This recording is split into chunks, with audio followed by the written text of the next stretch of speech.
Assalamualaikum warahmatullahi wabarakatuh. Nama saya Muhammad Fitra Ramadan dari Prodi Ilmu Kelautan dengan NIM C1N0216.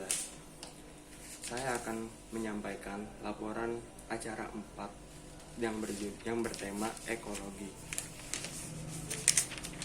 Apa sih yang dimaksud dengan ekologi? Ekologi adalah suatu studi yang membicarakan hubungan atau interaksi timbal balik. Ekologi mengkaji interaksi antara komponen pada tingkat individu sampai bioma. Komponen penyusun ekologi adalah komponen biotik dan abiotik. Ekologi berasal dari dua kata Yunani, yang oikos yang berarti rumah dan logos yang berarti ilmu. Sehingga secara harfiah bisa diartikan sebagai kajian organisme hidup dan rumahnya. Secara lebih formal, ekologi didefinisikan sebagai kajian yang mempelajari hubungan timbal balik antara organisme-organisme hidup dengan lingkungan fisik dan biotik secara menyeluruh. Jadi, dalam hal ini dapat disimpulkan bahwa ekologi itu adalah ilmu yang mempelajari hubungan timbal balik antara makhluk hidup dan lingkungannya. Ekologi adalah cabang ilmu yang banyak memanfaatkan informasi dari berbagai ilmu pengetahuan yang lain, seperti kimia, fisika, geologi, dan klimatologi untuk pembahasannya.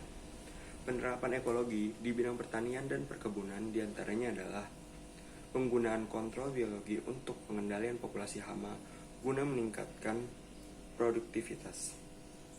Ekologi mempunyai tingkat pengkajian, yaitu unsur biotik dan abiotik.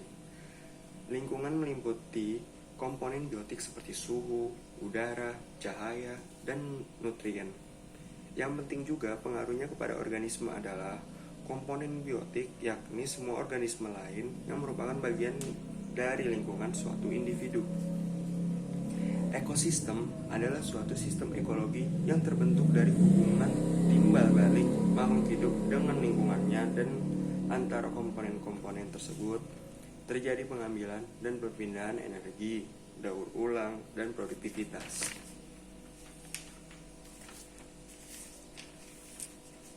Peristiwa yang terjadi pada masing-masing unit percobaan pada rangkaian percobaan ekologi menggunakan hidrilla SP dan ikan cupang. Rangkaian pertama berdasarkan data hasil percobaan pada rangkaian pertama, yaitu T1, T2, T3, dan T4 yang ditempatkan di tempat yang terkena matahari. Terdapat perubahan dan perbedaan yang terjadi pada setiap botol yang isinya berbeda-beda. Pada T1 berisi 1 ekor ikan cupang. Kondisi air setelah 6 jam sampai 48 jam tidak mengalami perubahan, yang tetap bersih keruh.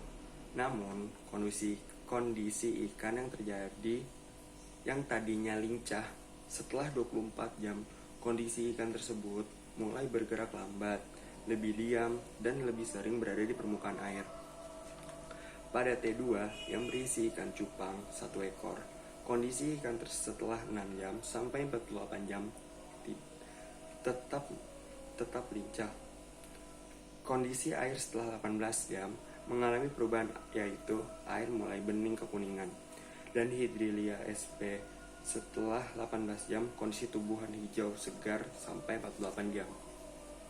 Pada T3 yang berisi tumbuhan hidrilla saja, kondisi setelah 6 jam sampai 48 jam tidak mengalami perubahan, yaitu tetap bening dan keruh.